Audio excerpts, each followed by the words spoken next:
ఫిబ్రవరి 12 సార్వత్రిక సమ్మెకు బీఎంఎస్ దూరం. జిల్లా కార్యదర్శి వెంకటాద్రి యాదవ్. రాజకీయ ప్రేరణతో పిలుపు. కార్మిక రోడ్లపై అపోహలు వ్యాప్తి. విస్తృత చర్చల తర్వాతే అమలు అన్న బీఎంఎస్. రేణిగుంట ఫిబ్రవరి 12న నిర్వహించనున్న దేశవ్యాప్త సార్వత్రిక సమ్మెకు భారతీయ మజ్దూర్ సంఘ్ బీఎంఎస్ దూరంగా ఉంటుందని బీఎంఎస్ తిరుపతి జిల్లా కార్యదర్శి వెంకటాద్రి యాదవ్ ప్రకటించారు. బుధవారం పట్టణంలోని ప్రెస్ క్లబ్లో నిర్వహించిన విలేకరుల సమావేశంలో ఆయన మాట్లాడుతూ పలు ట్రేడ్ యూనియన్లు రాజకీయ ప్రేరణతో సమ్మెకు పిలుపునిచ్చాయని విమర్శించారు. ఈ సమ్మె కార్మికుల అసలు సమస్యలను పక్కనబెట్టి నిర్వహించబడుతుందని, బీఎంఎస్ పాల్గొనడం లేదనే కారణంతో తమపై అనవసర విమర్శలు చేస్తున్నారని అన్నారు. బీఎంఎస్ను లక్ష్యంగా చేసుకుని దుష్ప్రచారం జరుగుతుందని ఆరోపించారు. 4 కార్మిక కోడ్లు ఏకపక్షంగా అమలు చేశారనే ఆరోపణలను ఆయన ఖండించారు. ఈ కోడ్ల రూపకల్పన ఒక్కసారిగా జరగలేదని, 2015 నుంచి 2020 వరకు అనేక దశల్లో విస్తృత చర్చలు జరిగాయని తెలిపారు. కేంద్ర ప్రభుత్వం, రాష్ట్ర ప్రభుత్వాలు, కార్మిక సంఘాలు, యజమాని సంఘాలు, పార్లమెంటరీ స్థాయి కమిటీలతో సంప్రదింపులు జరిపిందన్నారు. పార్లమెంటరీ స్థాయి కమిటీ 7 సార్లు సమావేశమైందని, కేంద్ర కార్మిక శాఖ రాష్ట్ర ప్రభుత్వాలతో దాదాపు 27 సార్లు సంప్రదింపులు జరిపిందని వివరించారు. మొత్తం మీద 2015 నుండి 2020 మధ్య కాలంలో సుమారు 41 సమావేశాలను నిర్వహించి కార్మిక సంఘాల అభిప్రాయాలు సేకరించారని తెలిపారు. స్వతంత్ర భారత చరిత్రలో ప్రధాని నేరుగా కార్మిక సంఘాలతో సమావేశమై చర్చించిన సందర్భాన్ని గుర్తు చేశారు. అప్పటి కేంద్ర కార్మిక శాఖ మంత్రి సంతోష్ కుమార్ గంగ్వార్ ఆధ్వర్యంలో ముసాయిదా చట్టాలను పార్లమెంటరీ కమిటీకి సమర్పించి సమగ్ర పరిశీలన అనంతరం 2025 నవంబర్ 21న అమల్లోకి తీసుకొచ్చారని వివరించారు. ఈ కోడ్లు కార్మిక సంక్షేమాన్ని దృష్టిలో పెట్టుకుని తీసుకొచ్చిన సంస్కరణలేనని అన్నారు. కమ్యూనిస్టు, ఇతర ట్రేడ్ యూనియన్లు గతంలో ఈ చట్టాలను సవరించాలని కోరిన వారిని ఇప్పుడు అదే చట్టాలను వ్యతిరేకించడం ద్వంద్వ వైఖరిని సూచిస్తుందని విమర్శించారు. కార్మికుల ప్రయోజనాల కోసం బీఎంఎస్ చర్చల్లో పాల్గొని అనేక సూచనలు ఇచ్చిందని, వాటిలో చాలా వరకు ప్రభుత్వం ఆమోదించిందన్నారు. ఈ 4 లేబర్ కోడ్ల అమలు కార్మిక సంక్షేమాన్ని బలోపేతం చేయడానికేనని, అపోహాలు సృష్టించడం సరికాదని తెలిపారు. సమ్మె పేరుతో రాజకీయ ప్రయోజనాలు సాధించాలనే ప్రయత్నం జరుగుతుందని ఆరోపించారు. కార్మికుల నిజమైన సమస్యల పరిష్కారం చర్చల ద్వారానే సాధ్యమని, సమ్మెలు చివరి మార్గంగా మాత్రమే ఉండాలని వెంకటాద్రి యాదవ్ స్పష్టం చేశారు. బీఎంఎస్ కార్మిక హక్కుల పరిరక్షణకు కట్టుబడి ఉందని, కానీ రాజకీయ ప్రేరణతో జరిగే సమ్మెలకు దూరంగా ఉంటుందని పునరుద్ఘాటించారు. ఓం నమో వెంకటేశాయ. పాత్రికేయ మిత్రులందరికీ నమస్కారాలు. ముఖ్యంగా ఈరోజు భారతీయ మజ్దూర్ సంఘ్ విలేకరుల సమావేశంగా రేపు జరగబో సార్వత్రిక సమ్మెకు భారతీయ మజ్దూర్ సంఘ్ బిఎంఎస్ దూరంగా ఉన్నాము. ఎందుకంటే కొన్ని ట్రేడ్ యూనియన్లు అత్యంత రాజకీయ ప్రేరణతో జాతీయ సమ్మెకు పిలుపునిచ్చాయి. ఈ సమ్మె కార్మికుల నిజమైన సమస్యలను పక్కన పెట్టి బీఎంఎస్ పాల్గొనకపోవడం వల్లనే ఎక్కువ విమర్శలు చేస్తున్నాయి. బీఎంఎస్ లక్ష్యంగా పెట్టుకుని వాళ్ళు విమర్శలు ఎక్కువ చేస్తున్నారు. ఎందుకంటే గత సంవత్సరం నవంబర్ 21వ తారీఖు పార్లమెంట్ ఆమోదించబడి అమల్లోకి వచ్చిన 4 కార్మిక కోడ్లను ఏకపక్షంగా ఆమోదించబడ్డాయి అనే కొన్ని కార్మిక సంఘాల పూర్తి వాదనను మేము ఖండిస్తున్నాము. ఈ కోడ్లు అమల్లోకి వచ్చినాయంటే దాదాపు 2015 నుంచి 2020 వరకు అనేక సార్లు చర్చించారు కేంద్ర ప్రభుత్వం, రాష్ట్ర ప్రభుత్వాలతో, అలాగే కార్మిక సంఘాలతో, అలాగే యజమాని సంఘాలతో, అలాగే పార్లమెంటరీ స్థాయి committee parliamentary committee on labour 7 సమావేశాలు నిర్వహించిన తర్వాత అప్పట్లో ఉన్న కేంద్ర మంత్రిగా, కార్మిక శాఖ మంత్రిగా ఉన్న సంతోష్ కుమార్ గంగ్వార్ గారు ఈ ముసాయిదాను పూర్తిగా పార్లమెంటరీ స్థాయి కమిటీతో నిర్వహించి 2025 నవంబర్ 21వ తారీఖు అమల్లోకి తీసుకుని రావడం జరిగింది. వీళ్ళు ఎందుకు సమ్మె నిర్వహిస్తున్నారనేది ఎవరికి అర్థం కాల. దాదాపు స్వతంత్ర పోరాట ఉద్యమం నుంచి కూడా ఈ కోర్టులు సవరించాలని చెప్పింది కానీ వీరే మళ్ళీ దీన్నే వ్యతిరేకిస్తూ ఉంటారు. దాదాపు 41 సమావేశాలు నిర్వహించారు 2015 నుంచి 2020 వరకు.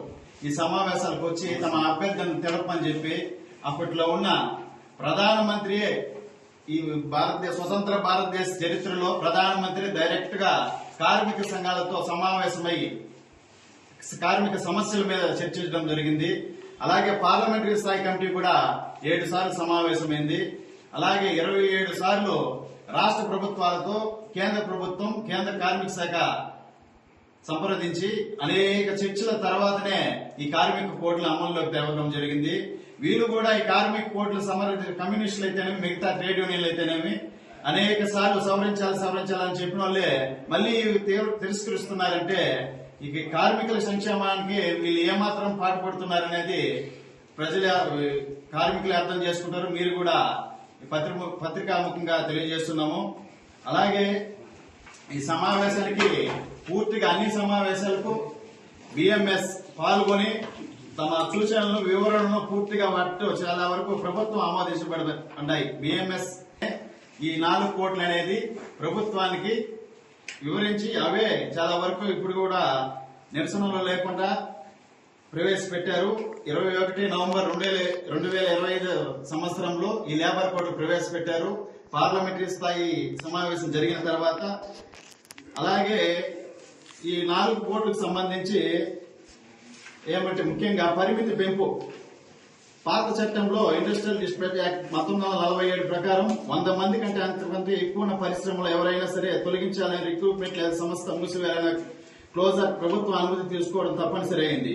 దాన్ని సవరించి 300 మందిని తీసుకోవచ్చని చెప్పి దీన్ని సవరించడం జరిగింది ministry of labour employment act ద్వారా. అలాగే సెకండ్ నిర్ణీత కాలంలో ఉపాధి ఫిక్స్డ్ టెంపరీ ఎంప్లాయ్మెంట్ కోడ్ ద్వారా ఫిక్స్డ్ టర్మ్ ఎంప్లాయ్మెంట్ ద్వారా చట్టబద్ధత దీని ప్రకారం కంపెనీ నిర్దిష్ట కాలానికి ఉదాహరణకు 1 లేదా 2 ఏళ్లు కాంట్రాక్ట్ ప్రతిపాదకుల ద్వారా నియమించుకోవచ్చు అనేసి.